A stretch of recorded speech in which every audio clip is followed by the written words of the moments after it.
ಸ್ನೇಹಿತ ಎಲ್ರಿಗೂ ನಮಸ್ಕಾರ. ಜಾಗತಿಕ ಸೂಚ್ಯಂಕ ಇಂಡೆಕ್ಸಸ್ಗಳು 2024 ಮತ್ತು ಅದರಲ್ಲಿ ಭಾರತದ ಸ್ಥಾನದ 2ನೇ ಭಾಗಕ್ಕೆ ನಿಮ್ಮೆಲ್ಲರಿಗೂ ಸ್ವಾಗತ. ಸ್ನೇಹಿತರೆ ನೋಡಿ, ಈಗ ಆಲ್ರೆಡಿ ಕೆಲವೊಂದು ಇಂಡೆಕ್ಸಸ್ಗಳ ಬಗ್ಗೆ ಸಮಗ್ರವಾಗಿ ವಿಶ್ಲೇಷಣೆಯನ್ನ ಮಾಡ್ತಾ ಬಂದಿದ್ದೀನಿ.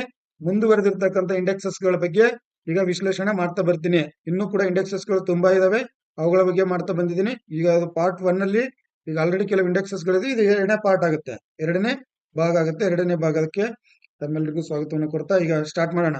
ಓಕೆ ನೋಡಿ, ಎನ್ಲೆ ಪಾಸ್ಪೋರ್ಟ್ ಇಂಡೆಕ್ಸ್ 2024, ಎನ್ಲೆ ಪಾಸ್ಪೋರ್ಟ್ ಇಂಡೆಕ್ಸ್ 2024 ಇದನ್ನ ಪ್ರಕಟಿಸ್ತಕ್ಕಂಥ ಸಂಸ್ಥೆ ಎನ್ಲೆ ಅಂಡ್ ಪಾರ್ಟ್ನರ್ಸ್. ಎನ್ಲೆ ಅಂಡ್ ಪಾರ್ಟ್ನರ್ಸ್ ಅನ್ನುವಂಥದ್ದು ಇದರ ಕೇಂದ್ರ ಕಚೇರಿ ಲಂಡನ್ ನಲ್ಲಿದೆ. ಲಾಂಚ್ ಬಂದ್ಬಿಟ್ಟು 2005ರಲ್ಲಿ ಆಗಿದೆ. ಎನ್ಲೆ ಪಾಸ್ಪೋರ್ಟ್ ಇಂಡೆಕ್ಸ್ ಅಂತಂದ್ರೆ ಜಗತ್ತಿನ ಯಾವ ಒಂದು ರಾಷ್ಟ್ರ ಅತಿ ಹೆಚ್ಚು ಬಲಿಷ್ಠವಾಗಿರ್ತಕ್ಕಂಥ ಪಾಸ್ಪೋರ್ಟ್ ಅನ್ನ ಒಳಗೊಂಡಿದೆ ಅನ್ನುವಂಥದ್ರ ಬಗ್ಗೆ ಚರ್ಚೆ ಮಾಡ್ತಾ ಇದ್ದು. ಸೊ ಈ ದೇಶದ ಪಾಸ್ಪೋರ್ಟ್ ಅನ್ನ ಒಳಗೊಂಡಿರ್ತಕ್ಕಂಥವ್ರು ಅತಿ ಹೆಚ್ಚು ದೇಶಗಳಿಗೆ ಏನ್ ಮಾಡ್ಬೋದು ಅಂತಂದ್ರೆ ಯಾವುದೇ ನಿರ್ಬಂಧವಿಲ್ಲದೆ ಮುಕ್ತವಾಗಿ ಏನ್ ಮಾಡ್ಬೋದು ಅಂದ್ರೆ ಪ್ರಯಾಣವನ್ನ ಮಾಡಬಹುದು.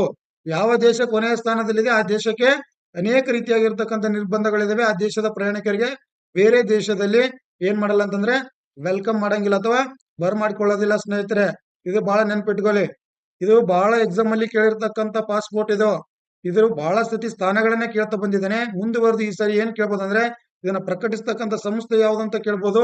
ಸಂಸ್ಥೆ ಯಾವ್ದಂತಂದ್ರೆ ಎನ್ಲೆ ಅಂಡ್ ಪಾರ್ಟ್ನರ್ಸ್. ಸೊ ಇದು ಕೇಂದ್ರ ಕಚೇರಿ ಲಂಡನ್ ನಲ್ಲಿದೆ. 2005ರಲ್ಲಿ ಇದು ಒಂದು ಏನಾಗ್ತದೆ ಲಾಂಚ್ ಆಗ್ತಾ ಬರ್ತದೆ. ಸೊ ಇದರಲ್ಲಿ ಮೊಟ್ಟ ಮೊದಲನೇ ಸ್ಥಾನ ಅಥವಾ ಬಲಿಷ್ಠ ಪಾಸ್ಪೋರ್ಟ್ ಅನ್ನು ಒಳಗೊಂಡ ದೇಶ ಯಾವ್ದಂದ್ರೆ ಫ್ರಾನ್ಸ್ 1ನೇ ಸ್ಥಾನದಲ್ಲಿದೆ. ಫ್ರಾನ್ಸ್ ದೇಶದವರು ಜಗತ್ತಿನ ಎಲ್ಲಾ ದೇಶಗಳಿಗೂ ಕೂಡ ಮುಕ್ತವಾಗಿ ಯಾವ್ದೋ ನಿರ್ಬಂಧವಿಲ್ಲದೆ ಪ್ರಯಾಣವನ್ನ ಮಾಡಬಹುದು ಇವರು. ಸೊ ಮೊನ್ನೆ ಯಾರು ಬಂದಿದ್ರು, ಮೊನ್ನೆ 26ನೇ ನಮ್ಮ 26 ಜನವರಿ ಸೊ ಗಣರಾಜ್ಯೋತ್ಸವಕ್ಕೆ ಯಾರು ಬಂದಿದ್ರು ಅಂತಂದ್ರೆ 2024ಕ್ಕೆ ಫ್ರಾನ್ಸ್ ದೇಶದ ಅಧ್ಯಕ್ಷ ಎಮ್ಯಾನ್ಯುಯಲ್ ಮ್ಯಾಕ್ರಾನ್ ಬಂದಿದ್ದ. ಎಮ್ಯಾನ್ಯುಯಲ್ ಮ್ಯಾಕ್ರಾನ್ ಬಂದಿದ್ನಲ್ವಾ? ಸೊ ನೆನಪಲ್ಲಿ ಇಟ್ಕೋಬೇಕಿದ್ದು. ಫ್ರಾನ್ಸ್ನ ರಾಜಧಾನಿ ಯಾವುದು? ಪ್ಯಾರಿಸ್ ಅಂತ ನೋಡ್ತಾ ಬರ್ತೀವಿ. ಅರ್ಥ ಆಯ್ತಾ? ಇತ್ತೀಚೆಗೆ ಫ್ರಾನ್ಸ್ ನ ಪ್ಯಾರಿಸ್ ನಲ್ಲಿ ಇರ್ತಕ್ಕಂಥ ಐಫೆಲ್ ಟವರ್ ನಲ್ಲಿ UPI ಅನ್ನ ಲಾಂಚ್ ಮಾಡಲಾಗಿದೆ. ಐಫೆಲ್ ಟವರ್ ನೋಡಲಿಕ್ಕೆ ಹೋಗುವಂತ ಭಾರತೀಯ ಪ್ರಜೆಗಳಿಗೆ ಮತ್ತು ಬೇರೆ ಬೇರೆ ದೇಶದ ಪ್ರಜೆಗಳು ಯಾರು UPI ಅನ್ನ ಲಾಂಚ್ ಮಾಡ್ತಾ ಇದ್ರೆ ಅವರಿಗೆ UPI ಯೂನಿಫೈಡ್ ಪೇಮೆಂಟ್ ಇಂಟರ್ಫೇಸ್ ಅಂತ ಕರಿತೀವಲ್ಲ, UPI. ಸೊ ಅದ್ರ ಮುಖಾಂತರ ಅಲ್ಲಿ ಪೇ ಮಾಡಬಹುದು. ಪ್ಯಾರಿಸ್ ನ ಐಫೆಲ್ ಟವರ್ ಅಲ್ಲಿ ಇತ್ತೀಚೆಗೆ UPI ಅನ್ನು ಲಾಂಚ್ ಮಾಡಿದ್ದಾರೆ, ನೆನಪಲ್ಲಿ ಇಟ್ಕೋಬೇಕು. ನೆಕ್ಸ್ಟ್ ಜರ್ಮನಿ ಬಂದ್ಬಿಟ್ಟು 2ನೇ ಸ್ಥಾನದಲ್ಲಿದೆ. ಇಟಲಿ ಬಂದ್ಬಿಟ್ಟು 3ನೇ ಸ್ಥಾನದಲ್ಲಿದೆ. ಮೂರನೇ ಸ್ಥಾನದಲ್ಲಿದೆ. ಇವು ಅಷ್ಟು ದೇಶಗಳು ಏನಿದಾವಲ್ಲ, ಇವು 3 ದೇಶಗಳು G7 ರಾಷ್ಟ್ರಗಳು ಎನ್ನುವಂಥದ್ದು ನೀವು ಗಮನಿಸಬೇಕು. G7 ರಾಷ್ಟ್ರಗಳು ಟಾಪ್ 3 ಅನ್ನ ಪಡ್ಕೊಂಡಿದೆ ನೋಡಿ. ಇದರಲ್ಲಿ ಫ್ರಾನ್ಸ್, ಜರ್ಮನಿ, ಇಟಲಿ. ಈ ದೇಶದ ಪಾಸ್ಪೋರ್ಟ್ಗೆ ಜಗತ್ತಿನಲ್ಲಿ ಎಲ್ಲೆಡೆ ಬೇಡಿಕೆ ಇದೆ ಸ್ನೇಹಿತರೆ. ಈ ದೇಶದವರು ತುಂಬಾ ಕೌಶಲ್ಯವನ್ನು ಒಳಗೊಂಡಿರ್ತಾರೆ, ಜ್ಞಾನವನ್ನು ಒಳಗೊಂಡಿರ್ತಾರೆ ಮತ್ತು ವ್ಯಾಪಾರ ಉದ್ಯಮ ವಹಿವಾಟುಗಳಲ್ಲಿ ತುಂಬಾ ಸ್ಟ್ರಾಂಗ್ ಇರ್ತಾರೆ. ಹಂಗಾಗಿ ಈ ದೇಶದ ಪ್ರಜೆಗಳು ಯಾವುದೇ ರೀತಿಯಾಗಿರ್ತಕ್ಕಂಥ ಅಪರಾಧಿಕ ಚಟುವಟಿಕೆಗಳಲ್ಲಿ ಇವರು ತೊಡ್ಕೊಂಡಿರೋದಿಲ್ಲ. ಸೊ ಅದನ್ನ ನೀವು ನೆನಪಲ್ಲಿ ಇಟ್ಕೋಬೇಕು. ಹಂಗಾಗಿ ಇದಕ್ಕೆ ಸ್ಥಾನ ಜಾಸ್ತಿ ಇದೆ. ಹಾಗಾದ್ರೆ ನಮ್ಮ ಭಾರತ ಎಷ್ಟನೇ ಸ್ಥಾನದಲ್ಲಿದೆ? 85ನೇ ಸ್ಥಾನದಲ್ಲಿದೆ. ಭಾರತ ಅತ್ಯಂತ ಕಡಿಮೆ ರಾಷ್ಟ್ರಗಳಿಗೆ 85ನೇ ಸ್ಥಾನದಲ್ಲಿ. ಭಾರತ ಅತ್ಯಂತ ಒಂದು ಕಡಿಮೆ ದೇಶಗಳಿಗೆ ಏನ್ ಮಾಡಬಹುದು, ಪ್ರಯಾಣವನ್ನ ಮಾಡಬಹುದು. ಹಂಗಾಗಿ ಭಾರತ 85ನೇ ಸ್ಥಾನದಲ್ಲಿದೆ. ಭಾರತದ ಅಷ್ಟು ಪವರ್ಫುಲ್ ಇಲ್ರಿ ಪಾಸ್ಪೋರ್ಟ್, ಇನ್ನು ಪವರ್ಫುಲ್ ಆಗಬೇಕು. ಅರ್ಥ ಆಯ್ತಾ? ಸೊ ನೆನಪಲ್ಲಿ ಇಟ್ಕೊಳ್ರಿ. ಈ ಭಾರತೀಯರು ಯಾವ ದೇಶಕ್ಕಾರ ಉದ್ಯೋಗಕ್ಕಾಗ್ಲಿ, ಶಿಕ್ಷಣಕ್ಕಾಗ್ಲಿ ಅಥವಾ ಪ್ರವಾಸೋದ್ಯಮಕ್ಕಾಗ್ಲಿ ಎಲ್ಲೇ ಹೋಗ್ತಾರಂದ್ರೆ ನಮ್ಮ ದೇಶದ ಪಾಸ್ಪೋರ್ಟ್ ನ ಕೆಲವೇ ರಾಷ್ಟ್ರಗಳು ಮಾತ್ರ ಮಾನ್ಯತೆ ಮಾಡ್ಕೊಂಡಿದೀವಿ, ಕೆಲವೇ ರಾಷ್ಟ್ರಗಳು. ಹಾಗಾದ್ರೆ ಇತ್ತೀಚೆಗೆ ಸ್ನೇಹಿತರೆ ನೆನಪಲ್ಲಿ ಇಟ್ಕೋರಿ, ಹಾಗಾದ್ರೆ ಇತ್ತೀಚೆಗೆ ಭಾರತದ ಪ್ರಯಾಣಿಕರಿಗೆ ವೀಸಾ ಮುಕ್ತ ಪ್ರಯಾಣ ಸೌಲಭ್ಯವನ್ನ ಕಲ್ಪಿಸಿರುವಂತ ದೇಶ ಯಾವುದು ಅಂತ ಕೇಳ್ತಾನೆ. ಇರಾನ್ ಅನ್ನುವಂಥದ್ದು ನೆನಪಲ್ಲಿ ಇಟ್ಕೋಬೇಕು.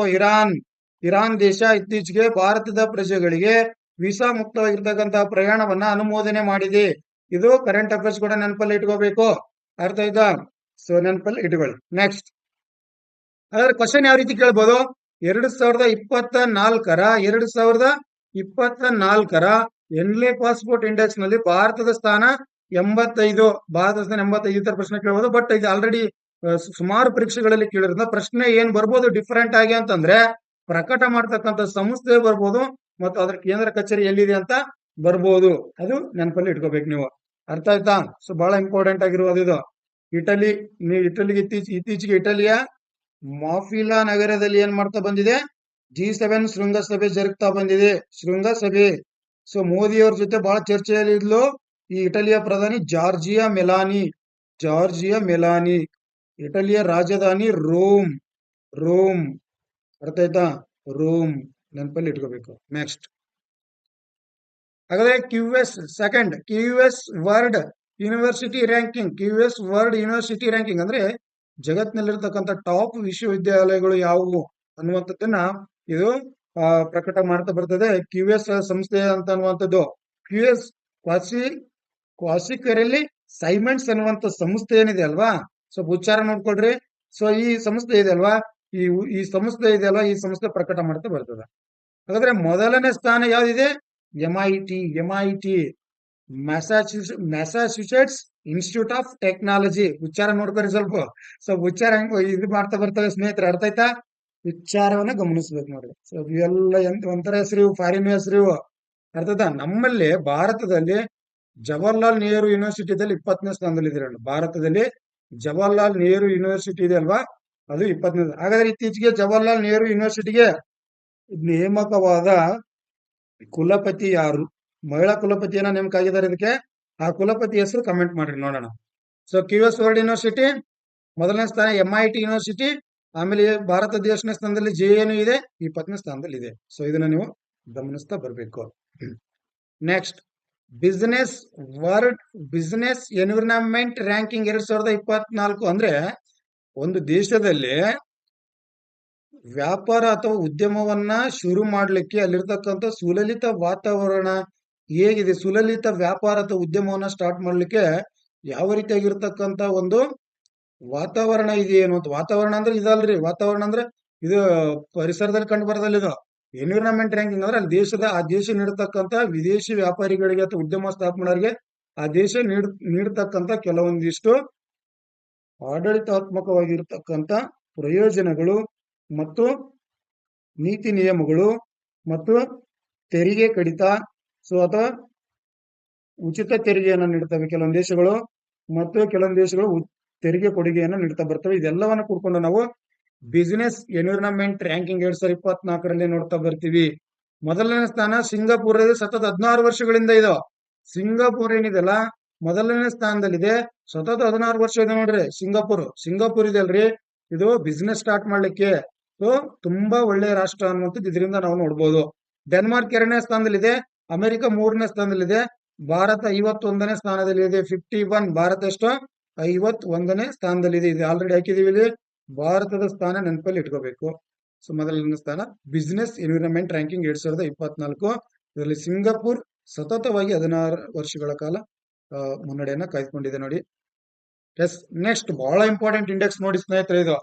ಇದು ಪರೀಕ್ಷೆಗೆ ಇಂಡೆಕ್ಸ್ ಗಳಲ್ಲೇ ಒಂದು ಹಾಟ್ ಇಂಡೆಕ್ಸ್ ಅಂತಾನೆ ಕರಿಬಹುದು. ಇದನ್ನ ಹಾಟ್ ಟಾಪಿಕ್ ಅಂತಾನೆ ಕರಿಬಹುದು.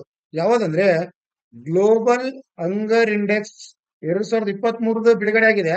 2024ರಲ್ಲಿ ನೆನಪಲ್ಲಿ ಇಟ್ಕೊಳ್ಳಿ. 2023 ಇಂಡೆಕ್ಸ್ ಇದು 2024ರಲ್ಲಿ ಬಿಡುಗಡೆ ಆಗಿದೆ. ಹಂಗಾಗಿ 2023 ಇಂಡೆಕ್ಸ್ ಅಂತ ಕರಿಬಹುದು. ಬಹಳ ಇಂಪಾರ್ಟೆಂಟ್ ಆಗಿರ್ತಕ್ಕಂಥದ್ದು. ಅರ್ಥ ಆಯ್ತಾ? ಎಸ್ ನೋಡಿ, ಪ್ರಕಟಿಸ್ತಕ್ಕಂಥ ಸಂಸ್ಥೆ ಯಾವ್ದಂತ ಕೇಳ್ತಾ ಬಂದಿದೆ ನೋಡಿ. ವೆಲ್ತ್ ಹಂಗರ್ ಆರ್ಗನೈಸೇಷನ್. ವರ್ಲ್ಡ್ ವೈಡ್ ಕನ್ಸರ್ನ್ ಅನ್ನುವಂಥ ಸಂಸ್ಥೆ ಇದನ್ನ ಪ್ರಕಟ ಮಾಡ್ತಾ ಬರ್ತದೆ. ಗ್ಲೋಬಲ್ ಹಂಗರ್ ಇಂಡೆಕ್ಸ್ ಅಂದ್ರೆ ಜಾಗತಿಕ ಹಸಿವು ಸೂಚ್ಯಂಕ, ಅಥವಾ ಯಾವ ದೇಶ ಅತ್ಯಂತ ಹಸಿವು ಸೂಚ್ಯಂಕ, ಯಾವ ದೇಶದಲ್ಲಿ ಅತಿ ಹೆಚ್ಚು ಹಸಿವು ಇದೆ ಅಥವಾ ತಿನ್ನಕ್ಕೆ ಗತಿ ಇಲ್ಲ ಅಂತಾರಲ್ಲ ಸ್ನೇಹಿತರೆ. ಸೊ ಯಾವ ದೇಶದಲ್ಲಿ ತಿನ್ನಕ್ಕೆ ಗತಿ ಇಲ್ಲ, ಯಾವ ದೇಶ ಅತಿ ಹೆಚ್ಚು ಹಸಿವಿನಿಂದ ಕೂಡ್ಕೊಂಡಿದೆ, ಇವೆಲ್ಲವನ್ನ ನಾವು ನೋಡ್ತಾ ಬರ್ಬೋದು.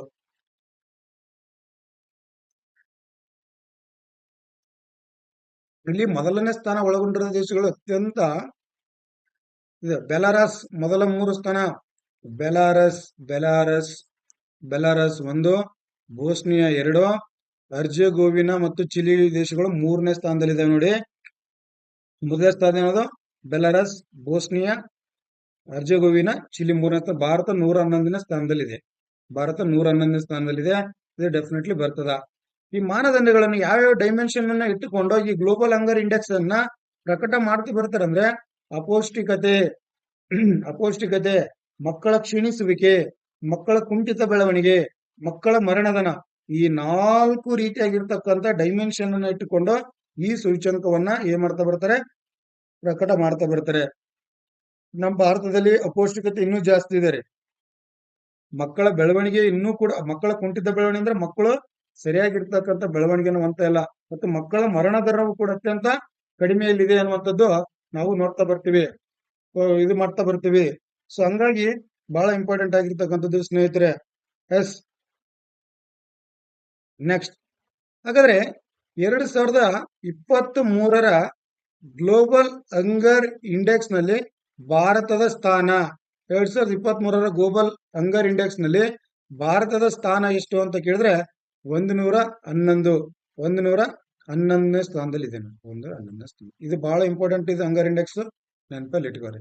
ಜಾಗತಿಕ ಹಸಿವು ಸೂಚ್ಯಂಕದಲ್ಲಿ ಈ ಇಂಡೆಕ್ಸ್ ಗೋಸ್ಕರ ಹೋಸತೆ ನಮ್ಗ ಭಾರತ ಸರ್ಕಾರ ಮತ್ತು ಈ ಸಂಸ್ಥೆಯ ನಡುವೆ ಜಟಾಪಟಿ ಆಗಿತ್ರಿ. ಸೊ ಇವರೆಲ್ಲ ಭಾರತ ಸರ್ಕಾರ ಏನ್ ಹೇಳಿದ್ರು ಅಂತಂದ್ರೆ, ಈ ಇಂಡೆಕ್ಸ್ ಅನ್ನ ನಾವು ಒಪ್ಪಿಕೊಳ್ಳುವುದಿಲ್ಲ, ಈ ಇಂಡೆಕ್ಸ್ ಅನ್ನ ನಾವ್ ಏನ್ ಮಾಡಲ್ರಿ, ಒಪ್ಪಿಕೊಳ್ಳುವುದಿಲ್ಲ, ಈ ಇಂಡೆಕ್ಸ್ ಅವೈಜ್ಞಾನಿಕವಾಗಿದೆ, ಒಪ್ಪಿಕೊಳ್ಳಲ್ಲ ಅಂತ ಹೇಳಿದ್ರು. ನಾವು ನಮ್ ಫೈನಾನ್ಸ್ ಮಿನಿಸ್ಟರ್ ಹೇಳಿದ್ರು, ನಮ್ ಭಾರತ ಸರ್ಕಾರನ ಹೇಳಿತ್ತು, ಅಫಿಷಿಯಲ್ ಸ್ಟೇಟ್ಮೆಂಟ್ ಕೊಡಿತ್ತು. ನೀವು ಭಾರತವನ್ನು ಸುಮ್ನೆ ಜಾಗತಿಕ ಹಸಿವು ಸೂಚ್ಯಂಕದಲ್ಲಿ ಕೊನೆಯ ಅತ್ಯಂತ ಹೀನಾಯ ಸ್ಥಿತಿಯಲ್ಲಿದೆ ಅಂತ ತೋರಿಸ್ತಾ ಇದ್ರ, ಆಗ ನಾವು ಒಪ್ಕೊಳ್ಳಲ್ಲ. ನಮ್ಮ ಭಾರತದಲ್ಲಿ ವಾಸ್ತವವಾಗಿ ಅಷ್ಟು ಹಸಿವು ಇಲ್ಲ, ಯಾರು ಕೂಡ ಹಸಿವಿನಿಂದ ಬಳಲ್ತಾ ಇಲ್ಲ, ನಮ್ಮ ದೇಶದಲ್ಲಿ ಎಲ್ಲರೂ ಹೊಟ್ಟೆ ತುಂಬಾ ಊಟ ಮಾಡ್ತಾರೆ, ಎಲ್ಲರೂ ಚೆನ್ನಾಗಿರ್ತಾರೆ ಅಂತಾನೆ ಹೇಳಿದ್ರು. ಬಟ್ ಇವರು ಸಂಸ್ಥೆದವರು ಎಲ್ಲಾ ರೀತಿಯ ಸಮೀಕ್ಷೆಯನ್ನು ಮಾಡಿ ಪ್ರಕಟ ಮಾಡಿರ್ತಾರೆ. ಸೊ ನಮ್ಮಲ್ಲಿ ಇನ್ನೂ ಇದೆ, ಅಪೌಷ್ಟಿಕತೆ ಇದೆ, ಮಕ್ಕಳ ಕ್ಷೀಣಿಸುವಿಕೆ, ಮಕ್ಕಳ ಬೆಳವಣಿಗೆ ಬಹಳ ಕಡಿಮೆ ಇದೆ, ಮಕ್ಕಳ ಮರಣ ದರ ಈಗ ಕಡಿಮೆ ಇದೆ, ಮಕ್ಕಳ ಮರಣ ದರ ಕೂಡ ಜಾಸ್ತಿ ಇದೆ ಸ್ನೇಹಿತರೆ ಇನ್ನೂ ಕೂಡ. ಸೊ ಹಂಗಾಗಿ ಇದೆ, ಇನ್ನು ಕೂಡ ನಾವು ಇದರಲ್ಲಿ ಸುಧಾರಣೆ ಆಗ್ಬೇಕು. ಹಸಿವಿನಿಂದ ಯಾರು ಕೂಡ ಸಾಯಬಾರ್ದಲ್ವಾ. ಒಳ್ಳೆಯ ಫುಡ್ ಎಲ್ಲರಿಗೂ ಸಿಗ್ಬೇಕು, ಒಳ್ಳೆಯ ಆಹಾರ ಸೇವನೆ ಮಾಡತಕ್ಕಂಥದ್ದು ಪ್ರತಿಯೊಬ್ಬರ ಒಂದು ಹಕ್ಕು, ಪ್ರತಿಯೊಬ್ಬರ ಕರ್ತವ್ಯ ಕೂಡ ಆಗ್ಬೇಕು, ಹಕ್ಕು ಕೂಡ ಆಗ್ಬೇಕು ಸ್ನೇಹಿತರೆ. ಯಾಕಂದ್ರೆ ಸೊ ಯಾರ್ಯಾರು ಉಪವಾಸದಲ್ಲಿದ್ರೆ ಅವ್ರಿಗೆ ಅನ್ನವನ್ನ ನೀಡ್ತಾ ಬನ್ನಿ. ಒಂದ್ ಒಪ್ಪತ್ತಿ ನೋಡಿ, ದಿನ ಕೊಡ್ಸ್ಬೇಡ್ರಿ, ಎಲ್ಲರೂ ನೋಡ್ತಿರ್ತಲ್ಲ, ಅನ್ನವನ್ನ ನೀಡ್ರಿ, ಅಥವಾ ದಾನವನ್ನ ಮಾಡ್ರಿ. ಅನ್ನದಾನ ಎಲ್ಲದಕ್ಕಿಂತ ಶ್ರೇಷ್ಠವಾದ ದಾನವಾಗಿದೆ, ನೆನಪಲ್ಲಿ ಇಟ್ಕೋಬೇಕು. ಅರ್ಥ ಆಯ್ತಾ? ನೆಕ್ಸ್ಟ್. ಸೊ 2023 ಗ್ಲೋಬಲ್ ಹಂಗರ್ ಇಂಡೆಕ್ಸ್ ನಲ್ಲಿ ಭಾರತ ಸ್ಥಾನ 111. ನೋಡಿ ಪ್ರಶ್ನೆ, KPSC ಗ್ರೂಪ್ ಸಿ, ಅದು KPSC ಲೆವೆಲ್ ಅಂತ ಬರೋದ್ಬಿಟ್ಟು ನೋಡಿ. KPSC ಲೆವೆಲ್ಗೆ ಕೇಳ್ತಾನೆ, ನಾ PCPSI ಲೆವೆಲ್ ಕೇಳಿದ್ರೆ PCPSI ಲೆವೆಲ್ ನೆನ್ಪಿಟ್ಕೋಬೇಕು. ಬಟ್ ಆದ್ರೂ ಕೂಡ KPSC ಗ್ಲೋಬಲ್ ಹಂಗರ್ ಇಂಡೆಕ್ಸ್ ನ ಮಾನದಂಡಗಳು ಯಾವುವು ಅಂತ ಕೇಳ್ತಾನೆ. ಮಾನದಂಡಗಳು ಯಾವುವು ಅಂತ ಕೇಳ್ತಾ ಬರ್ತಾನೆ, ಬಹಳ ನೆನಪಲ್ಲಿ ಇಟ್ಕೋಬೇಕಾಗ್ತದ.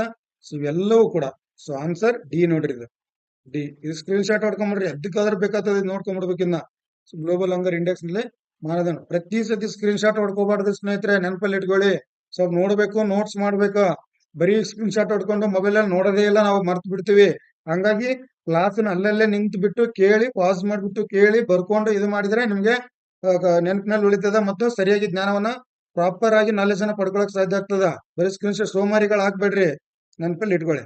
Next, intellectual property index, IP index ಅಂತ ಕರಿತೀವಿ ಇದನ್ನ, intellectual property index, IP. So ಇದನ್ನ ಪ್ರಕಟಿಸತಕ್ಕಂಥ ಸಂಸ್ಥೆ US ಚೇಂಬರ್ ಆಫ್ ಕಾಮರ್ಸ್ ಸಂಸ್ಥೆ ಇದನ್ನ ಪ್ರಕಟ ಮಾಡ್ತಾ ಬರ್ತದೆ. ಅಮೆರಿಕ 1ನೇ ಸ್ಥಾನ, ಬ್ರಿಟನ್ 2ನೇ ಸ್ಥಾನ, ಫ್ರಾನ್ಸ್ 3ನೇ ಸ್ಥಾನ, ಭಾರತ 42ನೇ ಸ್ಥಾನದಲ್ಲಿದೆ. ಸರಿ, ಏನಂದ್ರ ಜಾಗತಿಕ ಬೌದ್ಧಿಕ ಸೂಚ್ಯಂಕ ಅಂತ ಕರಿತಾ ಬರ್ತೀವಿ ಇದನ್ನ ಕನ್ನಡದಲ್ಲಿ, ಜಾಗತಿಕ ಬೌದ್ಧಿಕ ಸೂಚ್ಯಂಕ ಅಂತ ಕರಿತಾ ಬರ್ತೀವಿ.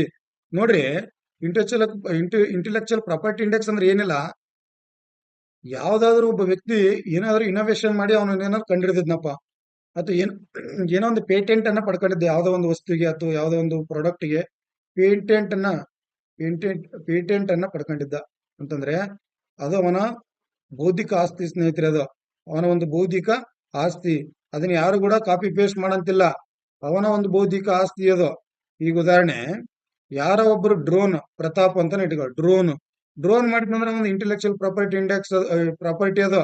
ಅವನು ಯಾರು ಇದು ಕಾಪಿ ಮಾಡಂತಿಲ್ಲ, ಅವನ ಒಂದು ಇದನ್ನ ಕೋಡ್ವರ್ಡ್ ಅವು ಇವು ಇರ್ತಾವ, ಏನೇನೋ ಮಾಡಿರ್ತಾರ, ಅದಾಗಿರ್ಬೋದು. ಮತ್ತಿಲ್ಲಾಂದ್ರೆ ಯಾವನಾರು ಒಬ್ಬನು ಈ ನಾ ಕ್ಲಾಸ್ ಮಾಡ್ತಾ ಇದು ನನ್ನ ಇಂಟೆಲೆಕ್ಚುಯಲ್ ಪ್ರಾಪರ್ಟಿ ಇಂಡೆಕ್ಸ್, ಇದನ್ನ ರೆಕಾರ್ಡ್ ಮಾಡಿ ನಿಮ್ಗೆ ನಾನು ಇದನ್ನ ಮಾಡ್ತಾ ಇದೀನಿ, ಇದನ್ನ ಕ್ಲಾಸ್ನ ಯಾರು ಯೂಟ್ಯೂಬ್ ಚಾನಲ್ ಅಲ್ಲಿ ಏನೋ ಅಪ್ಲೋಡ್ ಮಾಡಬಾರ್ದು, ಮಾಡಿದ್ರೆ ಅದು ಅಪರಾಧ ಅದು. ಸೊ ಯಾಕಂದ್ರೆ ಇದು ನಾನು ಬೌದ್ಧಿಕ, ಇದು ನಾನು ಬುದ್ಧಿಮಟ್ಟದಿಂದ ನಾನು ಏನ್ ಮಾಡಿದೀನಿ, ಬೆಳೆಸ್ಕೊಂಡಿದ್ದೀನಿ, ಮತ್ತು ಈ ಕ್ಲಾಸ್ ಅನ್ನ ಮಾಡಿದ್ದೀನಿ. ಹಂಗಾಗಿ ಇಂಟೆಲೆಕ್ಚುಯಲ್ ಪ್ರಾಪರ್ಟಿ ಇಂಡೆಕ್ಸ್ ಅಂತನ್ನುವಂಥದ್ದು ಅಮೆರಿಕ 1ನೇ ಸ್ಥಾನದಲ್ಲಿದೆ, ಬ್ರಿಟನ್ 2ನೇ ಸ್ಥಾನದಲ್ಲಿದೆ, ಫ್ರಾನ್ಸ್ 3ನೇ ಸ್ಥಾನದಲ್ಲಿದೆ. ಸರ್, ಅಮೆರಿಕ 1ನೇ ಸ್ಥಾನ. ಅಮೆರಿಕದವರಿಗೆ ಯಾಕೆ ಅತಿ ಹೆಚ್ಚು ನೊಬೆಲ್ ಪ್ರಶಸ್ತಿ ಬರ್ತಾವಂದ್ರ, ಅವರ ಒಂದು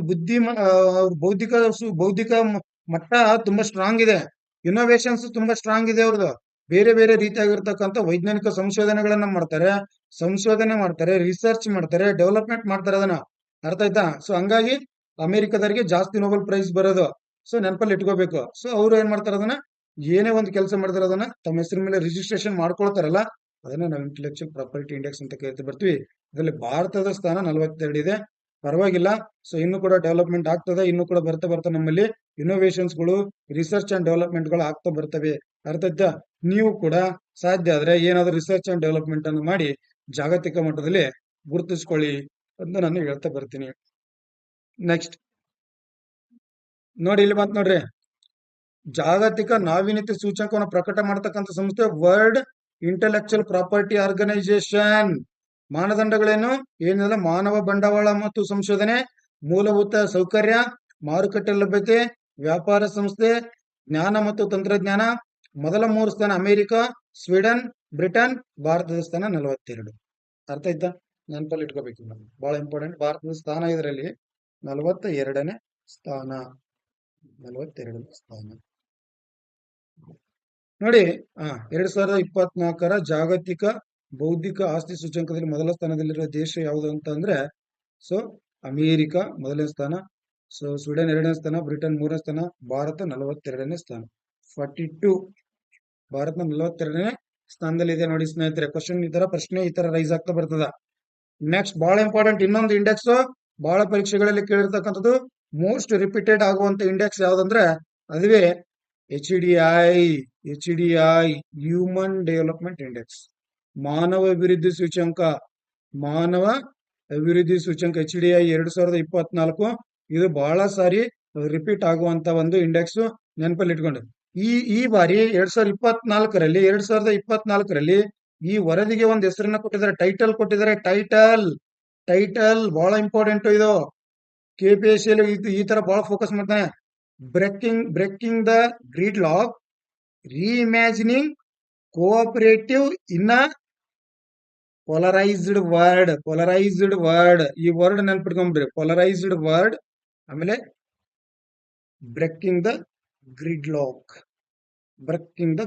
ಈ ಬಹಳ ಇಂಪಾರ್ಟೆಂಟ್ ನೋಡ್ರಿ. ಇದು ಈ ಸತಿ ಬರ್ಬೋದು. ಮೊನ್ನೆ ಯಾವ್ದೋ ಎಕ್ಸಾಮ್ ಅಲ್ಲಿ ಕೇಳಿದ ಇದನ್ನ, ಯಾವ್ದೊಂದು ಗೊತ್ತಿಲ್ಲ ನನಗೆ. ಸೊ 2024 ಮಾನವ ಅಭಿವೃದ್ಧಿ ಸೂಚ್ಯಂಕ ವರದಿಯ ಸೊ ಅದು ಟೈಟಲ್ ಇವತ್ತು ಏನಂತಂದ್ರೆ breaking the gridlock, reimagining cooperative in a polarised word ಅನ್ನುವಂಥದ್ದು ಈ ಬಾರಿ 2024ರ ಧ್ಯೇಯ ಇದು. ನೆಕ್ಸ್ಟ್ ಪ್ರಕಟಿಸ್ತಕ್ಕಂಥ ಸಂಸ್ಥೆ UNDP ಪ್ರಕಟಿಸ್ತದ, United Nations Development Programme. So ಇದರಲ್ಲಿ ಅಗ್ರ 3 ರಾಷ್ಟ್ರಗಳಂದ್ರೆ ಟಾಪ್ 3 ನೇಷನ್ಸ್ ಯಾವಿದೆ ಅಂತಂದ್ರೆ ಸ್ವಿಟ್ಜರ್ಲೆಂಡ್ ಇದೆ, ನಾರ್ವೆ ಇದೆ, ಐಸ್ಲ್ಯಾಂಡ್ ಇದೆ. ನೋಡಿ, ಸ್ವಿಟ್ಜರ್ಲೆಂಡ್ ಇದೆ, ನಾರ್ವೆ ಇದೆ, ಐಸ್ಲ್ಯಾಂಡ್ ಇದೆ. ಸ್ವಿಟ್ಜರ್ಲೆಂಡ್ ಅಲ್ಲಿ HDI ಮಾನವ ಅಭಿವೃದ್ಧಿ ತುಂಬಾ ಮುಂದುವರೆದಿದ್ದಾರೆ. ಅವರು ಮಾನವ ಅಭಿವೃದ್ಧಿಯಲ್ಲಿ ತುಂಬಾನೇ ಮುಂದುವರೆದಿರ್ತಕ್ಕಂಥ ರಾಷ್ಟ್ರ ಯಾವ್ದಂದ್ರೆ ಸ್ವಿಟ್ಜರ್ಲೆಂಡ್. 2ನೇ ಸ್ಥಾನ ನಾರ್ವೆ, 3ನೇ ಸ್ಥಾನ ಐಸ್ಲ್ಯಾಂಡ್. ಅಂದ್ರೆ ಕೊನೆಯ ಸ್ಥಾನದಲ್ಲಿರ್ತಕ್ಕಂಥ ದೇಶಗಳು ಯಾವುವು ಅಂತಂದ್ರೆ ಸೋಮಾಲಿಯಾ ತಿನ್ನಕ್ ಗೊತ್ತಿರಲ್ರಿ, ಬಹಳ ಕಷ್ಟ ಇರ್ತದ. ಆಮೇಲೆ ಇಲ್ಲಿ ಬಹಳ ಜನರೇ ತಿಂದು ಬದುಕುವಂತ ಸನ್ನಿವೇಶ ಬಹಳ ಇರ್ತೈತ್ರಿ ಇಂತ ಆಫ್ರಿಕನ್ ಕಂಟ್ರೀಸ್ ಅಲ್ಲಿ ನೋಡ್ಬಿಟ್ರೆ ಭಯನ ಬರ್ತದ. ನೋಡಿ, ಇವ್ರು ಬಹಳ ಮಾನವ ಅಭಿವೃದ್ಧಿಯಲ್ಲಿ ಅತ್ಯಂತ ಕೊನೆಯ ಸ್ಥಾನದಲ್ಲಿ. ಇವ್ರು ಇಲ್ಲಿ ಇನ್ನೂ ಸೋಮಾಲಿಯಾ ಆಗಿರೋದು, ಸುಡಾನ್ ಆಗಿರೋದು, ಇವು ಆಫ್ರಿಕನ್ ರಿಪಬ್ಲಿಕ್ ಇದೆ ಅಲ್ರಿ, ಈ ದೇಶಗಳಲ್ಲಿ ಇನ್ನೂ ಕೂಡ ಬುಡಕಟ್ಟುಗಳು ಜಾಸ್ತಿ ಇದಾರೆ. ಬುಡಕಟ್ಟು ಜನ ಇನ್ನೂ ಕೂಡ ಅಲ್ಲಲ್ಲಿ ತಮ್ಮ ಕಾಡಿನ ಪ್ರದೇಶಗಳಲ್ಲಿ, ಅಮೆಜಾನ್ ಕಾಡುಗಳಲ್ಲಿ ಮತ್ತೆ ಬೇರೆ ಆಫ್ರಿಕನ್ ಕಾಡುಗಳಲ್ಲಿ ವಾಸ ಮಾಡ್ತಿರ್ತಾರೆ. ಇವ್ರು ಬುಡಕಟ್ಟು ಜನರು. ಇವ್ರು ನಮ್ಮ ಡಾಕ್ಟರ್ ಬ್ರೋ ನೋಡಿರಲ್ಲ, ವಿಡಿಯೋ ಮಾಡಿ ಹಾಕ್ತಿರ್ತಾನೆ. ಈ ದೇಶಗಳ ಡಿಫ್ರೆಂಟ್ ಕಾಣ್ತಿರ್ತಲ್ಲ, ಕರ್ರಗ ಇದು ಮಾಡ್ಕೇಸಿ ಇದ ನೋಡ್ರಿ ಇವ ದೇಶಗಳೆಲ್ಲ. ಅರ್ಥ ಆಯ್ತಾ?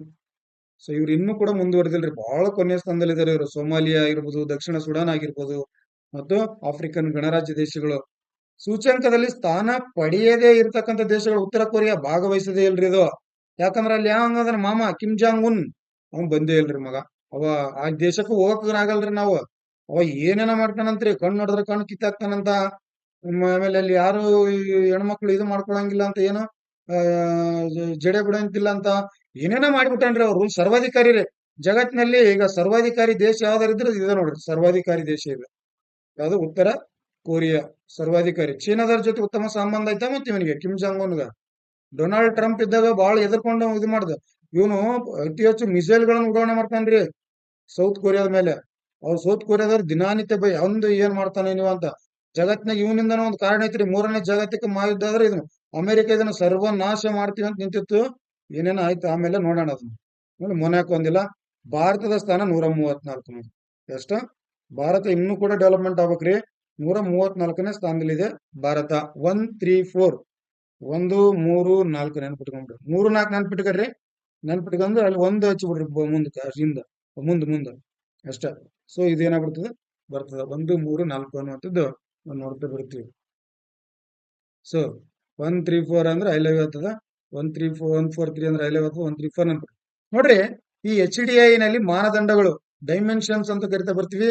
ಈ ಡೈಮೆನ್ಸ್ ಯಾವ್ಯಾವುಗಳನ್ನ ಇಟ್ಟುಕೊಂಡು ಇವು ಸಮೀಕ್ಷೆಯನ್ನು ಮಾಡ್ತಾರೆ ಅಥವಾ ಈ ವರದಿಯನ್ನ ಪ್ರಕಟ ಮಾಡ್ತಾರೆ ಅಂದ್ರೆ, ಒಂದು ಆರೋಗ್ಯ ಹೆಲ್ತ್, ಎರಡನೇದು ಶಿಕ್ಷಣ, ಮೂರನೇದು ಜೀವನ ಮಟ್ಟ. ಬರೇ ಇದು ಆರೋಗ್ಯ ಅಥವಾ ಇದು ಅಂತಂದ್ರೆ ಇದಲ್ರಿ. ಲಾಂಗ್ ಅಂಡ್ ಹೆಲ್ತಿ ಲೈಫ್ ಇರ್ಬೇಕು. ನಿರೀಕ್ಷಿತ ಜೀವಿತ ಅವಧಿ ಅಂತ ಕರಿತಾ ಭಾರತ 69.5 ಇದೆ. 69.5 ವರ್ಷ ಇದೆ ಭಾರತದಲ್ಲಿ. ಅರ್ಥ ಆಯ್ತಾ? ಸೊ ನೆನಪಲ್ಲಿ ಇಟ್ಕರಿ. ಶಿಕ್ಷಣ ಆಮೇಲೆ ಜೀವನ ಮಟ್ಟ. ಸೊ ಯಾವ ರೀತಿಯಾಗಿರ್ತಕ್ಕಂಥ ಒಂದು ಸ್ಟ್ಯಾಂಡರ್ಡ್ ಆಫ್ ಲಿವಿಂಗ್ ಅನ್ನ ಮಾಡ್ತಾ ಇದೀವಿ ನಮ್ಮ ದೇಶದಲ್ಲಿ ಅನ್ನುವಂಥದ್ದು. ಆಮೇಲೆ ಶಿಕ್ಷಣ. ಸೊ ಶಿಕ್ಷಣ ಅಂತಂದ್ರೆ ನೋಡಿ, ಸೊ ಸ್ಕೂಲಿಂಗ್ ಇಯರ್ಸ್ ಅನ್ನ ಕನ್ಸಿಡರ್ ಮಾಡ್ತಾರಲ್ಲಿ. ಒಂದು ವರ್ಷದಲ್ಲಿ ಎಷ್ಟು ವರ್ಷ ಆ ಶಾಲೆ ಕಲಿಯುವಂತ ಮಗು ಆಗಿರ್ಬೋದು, ಅಭ್ಯರ್ಥಿ ಆಗಿರ್ಬೋದು, ಸೊ ಅವನು ಎಷ್ಟು ದಿನ ಅಟೆಂಡ್ ಆಗ್ತಾನೆ ಅನ್ನೋದು ಸ್ಕೂಲಿಂಗ್ ಇಯರ್ಸ್ ದಲ್ಲಿ ಎಷ್ಟು ದಿನ ಅಟೆಂಡ್ ಆಗ್ತಾನೆ. ಮೆನ್ ಇಯರ್ಸ್ ಇಲ್ಲಿ ಎಷ್ಟು ವರ್ಷ ಅವನು ಶಾಲೆಯನ್ನ ಕಲಿತಾನೆ, ಶಿಕ್ಷಣವನ್ನ ಕಲಿತಾನೆ ಅನ್ನುವಂಥದ್ರ ಮೇಲೆ ಈ ಡೈಮೆನ್ಷನ್ ಮಾಡ್ತಾರೆ. ಇಲ್ಲಿ GNI ಪೇರ್ ಕ್ಯಾಪಿಟಾ. ಅರ್ಥ ಆಯ್ತಾ? ನೆನ್ಪಿಡ್ಲಿ, ಇಟ್ಕೋಬೇಕಿನ್ನ.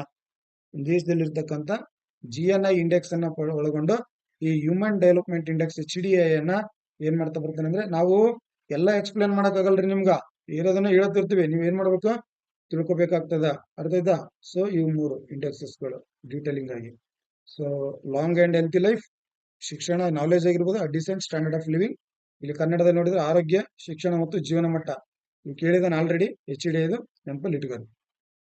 ನೆಕ್ಸ್ಟ್ ಕ್ವಶನ್ ಯಾವ ರೀತಿ ಬರ್ಬೋದು? ಪ್ರಶ್ನೆ: ಇತ್ತೀಚೆಗೆ ಸುದ್ದಿಯಲ್ಲಿದ್ದ breaking the gridlock reimagining cooperation in a polarised world ಎಂಬ ವರದಿಯು ಈ ಕೆಳಗಿನ ಯಾವುದಕ್ಕೆ ಸಂಬಂಧಿಸಿದೆ ಅಂತ ಕೇಳಿದೆ. ಇದು ರೀಸೆಂಟ್ ಆಗಿ ಯಾವುದೊಂದು ಪರೀಕ್ಷೆಯಲ್ಲಿ ಕೇಳಿದಾನ್ರಿ ಇದನ್ನ. ಸೊ ಇದು ಯಾವ್ದಕ್ಕೆ ಸಂಬಂಧಪಟ್ಟಿದೆ ಅಂತಂದ್ರೆ, ಮಾನವ ಅಭಿವೃದ್ಧಿಗೆ ಸಂಬಂಧಪಟ್ಟಿದೆ, ಹ್ಯೂಮನ್ ಡೆವಲಪ್ಮೆಂಟ್ಗೆ ಸಂಬಂಧಪಟ್ಟಿದೆ. ಹ್ಯೂಮನ್ ಡೆವಲಪ್ಮೆಂಟ್ಗೆ ಸಂಬಂಧಪಟ್ಟಿರ್ತಕ್ಕಂಥ ಒಂದು ಇಂಡೆಕ್ಸ್ ಇದು. ಯಾವ್ದಂದ್ರೆ, so breaking the gridlock reimagining cooperation in polarised ಎಂಬಂತ ವರದಿ ಇದಕ್ಕೆ ಸಂಬಂಧಪಟ್ಟಿರ್ತಕ್ಕಂಥದ್ದು ಇದು. ಸೊ 2024 ಮಾನವ ಅಭಿವೃದ್ಧಿ ಸೂಚ್ಯಂಕದಲ್ಲಿ ಸ್ಥಾನ ಪಡೆಯದ ದೇಶಗಳು ಯಾವುವು? ಯಾವ ಸ್ಥಾನ ಪಡೆದಿಲ್ಲ ಅಂದ್ರೆ, ಈಗ ಆಲ್ರೆಡಿ ಚರ್ಚೆ ಮಾಡಿದ್ವಿ. ಉತ್ತರ ಕೊರಿಯಾ, ಮೊನಾಕೋ. 3 ಮತ್ತು 4 ಇಲ್ಲಿದೆ ನೋಡಿ ಆನ್ಸರ್. 3 ಮತ್ತು 4 ಏನಾಗಿಲ್ಲ, ಇವು ಸ್ಥಾನವನ್ನ ಪಡೆದಿಲ್ಲ. ಅರ್ಥ ಆಯ್ತಾ? ಇದು ಸೋಮಾಲಿಯಾ ಕೊನೆಯ ಸ್ಥಾನದಲ್ಲಿದೆ. ಕೊನೆಯ 191ನೇ ಸ್ಥಾನದಲ್ಲಿದೆ. ಅರ್ಥ ಆಯ್ತಾ? ಸೊ ಮೊದಲನೇ ಸ್ಥಾನ ಫಸ್ಟ್ ಯಾವ್ದಿದೆ? ಸ್ವಿಟ್ಜರ್ಲ್ಯಾಂಡ್ ಇದೆ. ಆದರೆ ಭಾರತದ ಸ್ಥಾನ, ಭಾರತ 134ನೇ ಸ್ಥಾನದಲ್ಲಿದೆ. 134ನೇ ಸ್ಥಾನದಲ್ಲಿದೆ. ಪ್ರಶ್ನೆ ಈ ತರ ಬರುತ್ತೆ ಅಂತ ನಾವು ಬರೀ ವಿಶ್ಲೇಷಣೆ ಮಾಡೋದು ಅಷ್ಟೇ ಅಲ್ಲ ನಾವು ಮಾಡೋದ ಕೆಲಸ. ನಿಮ್ ಪರೀಕ್ಷೆಗೆ ಹತ್ರ ಆಗ್ಬೇಕು, ನಿಮ್ ಪರೀಕ್ಷೆಗೆ ಇದರಿಂದ ಉಪಯೋಗ ಆಗ್ಬೇಕು, ಯಾವ ರೀತಿ ಪ್ರಶ್ನೆ ಬರ್ತವೆ ಅನ್ನೋದು ನಿಮ್ಗೆ ಗೊತ್ತಾಗ್ಬೇಕು. ಹಾಗಾಗಿ ಪ್ರಶ್ನೆ ಸಹಿತ ಸಮಗ್ರ ವಿಶ್ಲೇಷಣೆಯನ್ನ ಮಾಡ್ತಾ ಇದ್ದೀವಿ. ಅರ್ಥ ಆಯ್ತಾ? ಸೊ ಭಾರತದ ಸ್ಥಾನ 134 ಹೇಳಿದಿನಲ್ವಾ. 2024 ಮಾನವ ಅಭಿವೃದ್ಧಿ ಸೂಚ್ಯಂಕ HDIದಲ್ಲಿ ಭಾರತದ ಸ್ಥಾನ ಎಷ್ಟು ಅಂತ ಕೇಳಿದ್ರೆ 134. ಮೊದಲ ಸ್ಥಾನದಲ್ಲಿರುವ ದೇಶ ಯಾವ್ದು ಅಂತ ಕೇಳಿದೆ ನೋಡಿ. ಮೊದಲ ಸ್ಥಾನದಲ್ಲಿರುವ ದೇಶ ಯಾವುದು? ಸ್ವಿಟ್ಜರ್ಲ್ಯಾಂಡ್. 2024 ಮಾನವ ಅಭಿವೃದ್ಧಿ ಸೂಚ್ಯಂಕ HDIದಲ್ಲಿ ಸೊ ಮೊದಲ ಸ್ಥಾನದಲ್ಲಿರುವಂತ ದೇಶ ಒಂದು ಫಸ್ಟ್. ಪ್ರಶ್ನೆ 4-5 ಪ್ರಶ್ನೆ ಹಾಕಿದೆ ನೋಡಿ ಇದೆ ಮಾನವ ಅಭಿವೃದ್ಧಿ ಸೂಚ್ಯಂಕದ ಮೇಲೆ. ಯಾವ ಪ್ರಶ್ನೆ ಬಂದ್ರೆ ನೀವು ಅಟೆಂಡ್ ಮಾಡ್ಬೇಕು ನೋಡಿ. ಇನ್ನೊಂದು ಸುಲಲಿತ ವ್ಯಾಪಾರ ಸೂಚ್ಯಂಕ, ಈಸ್ ಆಫ್ ಡೂಯಿಂಗ್ ಬಿಸ್ನೆಸ್. ಇದನ್ನ ವರ್ಲ್ಡ್ ಬ್ಯಾಂಕ್, ವರ್ಲ್ಡ್ ಬ್ಯಾಂಕ್ ಪ್ರಕಟಿಸ್ತಕ್ಕಂತ ಒಂದಿಷ್ಟು ಇಂಡೆಕ್ಸಸ್ ಗಳದ, ವರದಿಗಳದ, ರಿಪೋರ್ಟ್ಸ್ ಅದಾವ. ಅವುಗಳ ಒಂದ್ ಸೈಡ್ ಲಿಸ್ಟ್ ಮಾಡ್ರಿ. ಅರ್ಥ ಆಯ್ತಾ? ರಿಪೋರ್ಟ್ಸ್ ಗಳನ್ನ ಒಂದ್ ಸೈಡ್ ಲಿಸ್ಟ್ ಮಾಡ್ರಿ, ಬಹಳ ಇಂಪಾರ್ಟೆಂಟ್. ಸೊ ವರ್ಲ್ಡ್ ಬ್ಯಾಂಕ್ ಇದೆಯಲ್ವಾ, ವರ್ಲ್ಡ್ ಬ್ಯಾಂಕ್ ಗ್ರೂಪ್ ಇದೆಯಲ್ವಾ, ಇದು ಮಾಡ್ತಾ ಬರ್ತದ. ಸೊ ಯಾವ್ಯಾವ ಮಾನದಂಡಗಳ ಮೇಲೆ ಮಾಡ್ತದಂದ್ರ, ಸೊ ನೋಡ್ರಿ ಇಲ್ಲಿ ವ್ಯಾಪಾರ ಸ್ಥಾಪನೆ, ಸುರಕ್ಷಿತ ವ್ಯಾಪಾರ ವಾತಾವರಣ ಇರಬೇಕು, ವ್ಯಾಪಾರದ ಸ್ಥಳ ಚೆನ್ನಾಗಿರ್ಬೇಕು, ದಿನನಿತ್ಯ ವ್ಯಾಪಾರ ವಹಿವಾಟು ಆಗ್ತಿರ್ಬೇಕು, ಹಣಕಾಸಿನ ಲಭ್ಯತೆ ಚೆನ್ನಾಗಿರ್ಬೇಕು. ಅದರಿಂದ ನಾವು ಒಳ್ಳೆ ವ್ಯಾಪಾರನ ಮಾಡಕ್ಕಾಗ್ತದೆ. ಸುಲಲಿತ ವ್ಯಾಪಾರ ಅಂದ್ರೆ ಈಸ್ ಆಫ್ ಡೂಯಿಂಗ್ ಬಿಸ್ನೆಸ್ ಅಂದ್ರೆ ಏನು? ಸೊ ಚೆನ್ನಾಗಿ ವ್ಯಾಪಾರ ಸುಲಲಿತ ವ್ಯಾಪಾರ ಇಂಡೆಕ್ಸ್ಗೆ ಏನೇನು ಡೈಮೆನ್ಷನ್, ವ್ಯಾಪಾರ ಸ್ಥಾಪನೆ ಇದು ಚೆನ್ನಾಗಿರ್ಬೇಕಲ್ಲಿ, ಸುರಕ್ಷಿತ ವ್ಯಾಪಾರ ವಾತಾವರಣ ಇರಬೇಕು, ವ್ಯಾಪಾರದ ಸ್ಥಳ ಚೆನ್ನಾಗಿರ್ಬೇಕು, ದಿನನಿತ್ಯ ವ್ಯಾಪಾರ ವಹಿವಾಟು ಇರಬೇಕು, ಹಣಕಾಸಿನ ಲಭ್ಯತೆ ಇರಬೇಕು. ಎಲ್ಲಾ ಡೈಮೆನ್ಷನ್ಸ್ ಅನ್ನ ಮಾನದಂಡಗಳನ್ನು ಇಟ್ಟುಕೊಂಡು ಸುಲಲಿತ ವ್ಯಾಪಾರ ಸೂಚ್ಯಂಕ ಈಸ್ ಆಫ್ ಡೂಯಿಂಗ್ ಬಿಸ್ನೆಸ್ ಅನ್ನ ವರ್ಲ್ಡ್ ಬ್ಯಾಂಕ್, ವಿಶ್ವ ಬ್ಯಾಂಕ್ ಅಂತ ಕರಿತಿರಲ್ಲ, ಈ ವಿಶ್ವ ಬ್ಯಾಂಕ್ ವರ್ಲ್ಡ್ ಬ್ಯಾಂಕ್ ಇದು ಮಾಡ್ತದೆ. ಹಾಗಾದ್ರೆ ಇತ್ತೀಚೆಗೆ ವರ್ಲ್ಡ್ ಬ್ಯಾಂಕಿಗೆ 14ನೇ ಅಧ್ಯಕ್ಷರಾಗಿ ಯಾರು ಆಯ್ಕೆಯಾದ್ರು? ಭಾರತೀಯ ಮೂಲದ ಅಜಯ್ ಬಂಗಾ ಅವರು ಇದಾದ್ರು. ಈ ಅಜಯ್ ಬಂಗಾ ರೀಸೆಂಟ್ ಆಗಿ G7 ಶೃಂಗಸಭೆಯಲ್ಲಿ ಆಹ್ವಾನ ಮಾಡಿರ್ತಕ್ಕಂತ 5 ಅಂತಾರಾಷ್ಟ್ರೀಯ ಸಂಘಟನೆಗಳಲ್ಲಿ ಈ ವರ್ಲ್ಡ್ ಬ್ಯಾಂಕಿಗೂ ಕೂಡ ಏನ್ ಮಾಡಿದ್ರು? ಆಹ್ವಾನವನ್ನ ನೀಡಿದ್ರು. ಆ ವರ್ಲ್ಡ್ ಬ್ಯಾಂಕಿನ ಪರವಾಗಿ ಏನ್ ಮಾಡ್ತಾ ಬಂದ್ರು ಅಂದ್ರೆ ಈ ಅಜಯ್ ಬಂಗಾ ಏನ್ ಮಾಡಿದ್ರು? ಭಾಗವಹಿಸ್ತಾ ಬಂದ್ರು. ಇವರು ಭಾರತೀಯ ಮೂಲದವರು ಅನ್ನುವಂಥದ್ದು ನೆನಪಲ್ಲಿ ಇಟ್ಕೋಬೇಕು. ಭಾರತೀಯ ಮೂಲದವರು ನಮ್ಮ ಅಜಯ್ ಬಂಗಾ ಅವರು. ಎಸ್ ಸ್ನೇಹಿತರೆ, ನೆಕ್ಸ್ಟ್ ಭಾರತ ಸ್ಥಾನ ನೋಡ್ರಿ. ಭಾರತ ಈ ಇಂಡಿಯಾ ಇದರಲ್ಲಿ 2014ರಲ್ಲಿ 142ನೇ ಸ್ಥಾನದಲ್ಲಿ ಇರ್ತೀರಿ. ಈಗ 63ನೇ ಸ್ಥಾನದಲ್ಲಿ ಇದೆ ನೋಡ್ರಿ. ಭಾರತ 63ನೇ ಸ್ಥಾನದಲ್ಲಿ. ಎಸ್ ಸ್ನೇಹಿತರೆ, ಇಷ್ಟು ಇಂಡೆಕ್ಸಸ್ ಗಳನ್ನ ನಿಮ್ಗೆ ಚರ್ಚೆಯನ್ನ ಮಾಡ್ತಾ ಬಂದಿದ್ದೇನೆ. ಒಂದು ಸೈಡ್ ನೋಟ್ಸ್ ಮಾಡ್ಕೊಳ್ಳಿ. ನೆಕ್ಸ್ಟ್ ತರಗತಿಯಲ್ಲಿ ಕಡ್ಡಾಯವಾಗಿ ಪ್ರಶ್ನೆ ಬರ್ಬೇಕು ನಾವು ಮಾಡೋ ಟಾಪಿಕ್ ಇಂದ. ಡೆಫಿನೆಟ್ಲಿ ನೀವು ಒಂದಲ್ಲ ಒಂದಿನ ಯಾರು ಸೀರಿಯಸ್ ಆಸ್ಪಿರೆಂಟ್ಸ್ ಇದೀರಾ ನಮಗೆ ಕಾಲ್ ಮಾಡಿ ನಮಗೆ ಧನ್ಯವಾದಗಳನ್ನು ತಿಳಿಸ್ತಾರೆ. ಯಾಕೆ ಹೇಳ್ತಾ ಇದೀನಿ ಅಂದ್ರೆ ಇದನ್ನ ಇವು ಎಲ್ಲ ಕಡ್ಡಾಯವಾಗಿ ಪ್ರಶ್ನೆಗಳು ಬರ್ತಕ್ಕಂಥ ಟಾಪಿಕ್ ಇಂಡೆಕ್ಸಸ್ ಆಗಿರ್ಬೋದು. ನೆಕ್ಸ್ಟ್ ಏನ್ ಮಾಡ್ತಾ ಬರ್ತೀನಿ ಅಂತಂದ್ರೆ ಒಂದು ಮಿಲಿಟರಿ ಸಮರಾಭ್ಯಾಸಗಳು 2024ರಲ್ಲಿ ನಡೆದಿರ್ತಕ್ಕಂಥ ಎಲ್ಲಾ ಪರೀಕ್ಷೆಗಳಿಗೂ ಉಪಯುಕ್ತ ಆಗ್ತದ. ಆ ಮಿಲಿಟರಿ ಸಮರಾಭ್ಯಾಸಗಳ ಬಗ್ಗೆನೂ ಕೂಡ ಸಮಗ್ರವಾಗಿ ಮಾತಾಡ್ತಾ ಬರ್ತೀನಿ. ಅರ್ಥ ಆಯ್ತಾ? ನೆಕ್ಸ್ಟ್ ತರಗತಿ 2024ರ ಮಿಲಿಟರಿ ಸಮರಾಭ್ಯಾಸಗಳ ಬಗ್ಗೆ ಮಾತಾಡ್ತಾ ಬರ್ತೀನಿ. ಮಿಲಿಟರಿ ಸಮರಾಭ್ಯಾಸಗಳು 2024ರ ಮಿಲಿಟರಿ ಸಮರಾಭ್ಯಾಸಗಳು ಭಾರತ ಮತ್ತು ಯಾವ ರಾಷ್ಟ್ರಗಳೊಂದಿಗೆ ಕೂಡಿಕೊಂಡು ಜಂಟಿಯಾಗಿ ಆ ಸಮರಾಭ್ಯಾಸನ ಮಾಡ್ತು ಅನ್ನುವಂಥದ್ದು ನೋಡ್ಕೋಬೇಕಾಗ್ತದೆ 2024. ಅದಾದ್ಮೇಲೆ ಚುನಾವಣಾ ಆಯೋಗ ಸಂವಿಧಾನ ಕ್ಲಾಸ್ ಮಾಡ್ತೀನಿ. ಚುನಾವಣಾ ಆಯೋಗ ಬಹಳ ಚರ್ಚೆಯಲ್ಲಿದೆ. ಸೊ ಆಯ್ತಾ, ಎಲೆಕ್ಷನ್ಸ್ ಕೂಡ ನಡೆದಿದ್ದಾವೆ ಮತ್ತು ಚುನಾವಣಾ ಆಯೋಗಕ್ಕೆ ಒಂದು ತಿದ್ದುಪಡಿ ಕೂಡ ಆಗ್ತಾ ಬಂದಿದೆ 2024ರಲ್ಲಿ. ಆ ಚುನಾವಣಾ ಆಯೋಗದ ಬಗ್ಗೆಯನ್ನು ಕೂಡ ಮಾತಾಡ್ತಾ ಬರ್ತೀನಿ. ಅರ್ಥ ಆಯ್ತಾ? ಚುನಾವಣಾ ಆಯೋಗ ಆದ್ಮೇಲೆ ಸಂವಿಧಾನಾತ್ಮಕ ಸಂಸ್ಥೆಗಳು, ಕಾನ್ಸ್ಟಿಟ್ಯೂಷನಲ್ ಬಾಡೀಸ್ ಬಗ್ಗೆ ಒಂದು ಕ್ಲಾಸ್ ಮಾಡ್ತೀನಿ. ಪರೀಕ್ಷೆಗೆ ಬರ್ಲೇಬೇಕಿವ, ಬರ್ಲಿಲ್ಲ ಅಂದ್ರೆ ನಾನು ಬಂದ್ ಪ್ರಶ್ನೆ ಮಾಡ್ಬೇಕು ನೀವು, ಅವಾಗ ಹೇಳ್ತೀನಿ. ಅರ್ಥ ಆಯ್ತಾ? ಸೊ ನಾವು ಸ್ವಲ್ಪ ಕಸ ತಿನ್ನೋದಕ್ಕಿಂತ ತುಸು ತಿನ್ನೋದು ಬಹಳ ಇಂಪಾರ್ಟೆಂಟ್ ಅಂತ. ನಾನಂತೂ ಕಸ ಗಿಸ ಹಾಕಲ್ಲಪ್ಪ ನಿಮ್ಗೆ. ಕಸ ಗಿಸ ಅದು ದಿನನಿತ್ಯ ಪ್ರಚಲಿತ ಮಾಡಲ್ಲ. ಏನೇನ್ ಅವಶ್ಯಕತೆ ಇರುತ್ತೆ ಎಕ್ಸಾಮಿಗೆ ಬರ್ಬೇಕು.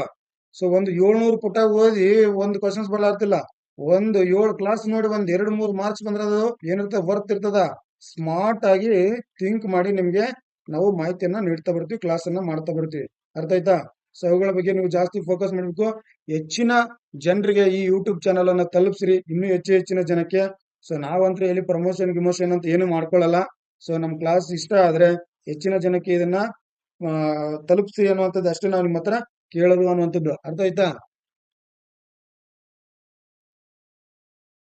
ನೋಡಿ ಸ್ನೇಹಿತರೆ, ನಿನ್ನೆ KS equivalent AC SAAD exam ಇದೆಯಲ್ಲ, ಅಕೌಂಟೆಂಟ್ AC ಸ್ಯಾಡ್ ಎಕ್ಸಾಮ್ ಅಲ್ಲಿ ನಮ್ಮ ಸಿದ್ದು ವಾರಡ್ ಸರ್ ಅವರು ಮಾಡಿರ್ತಕ್ಕಂತ ಕೆಲವು ತರಗತಿಗಳಿಂದ ಮ್ಯಾಕ್ಸಿಮಮ್ ಪ್ರಶ್ನೆಗಳು ಬಂದವು. ಹಿಸ್ಟ್ರಿ ನೆನಪಿಟ್ಕೊಳ್ರಿ, ಮ್ಯಾಕ್ಸಿಮಮ್ ಪ್ರಶ್ನೆಗಳು ಬಂದವು, ನೆನಪಿಟ್ಕೊಳ್ರಿ. ಆ ಸೂರ್ಯನಾಥ್ ಕಾಮತ್ ಕರ್ನಾಟಕ ಹಿಸ್ಟ್ರಿನ ಅವರು ಮಲ್ಟಿಪಲ್ ಚಾಯ್ಸ್ ಕ್ವಶನ್ಸ್ ಮಾಡಿ ಹಾಕ್ತಾ ಇದಾರೆ. ಇತಿಹಾಸವನ್ನು ಓದೋದಕ್ಕೆ ತುಂಬಾ ಸಮಗ್ರವಾಗಿರುವಂತ ವಿಷಯ ಅಲ್ವಾ. ಸೊ ಅದಕ್ಕೆ ಇದಾಗಬಾರ್ದು ಅನ್ನೋದಕ್ಕೋಸ್ಕರ ಮಾಡ್ತಾ ಬಂದಿದ್ದಾರೆ ಅವರು. ಸೊ ನೀವು ನೆನಪಲ್ಲಿ ಇಟ್ಕೋಬೇಕಾಗ್ತದೆ. ಅರ್ಥ ಆಯ್ತಾ?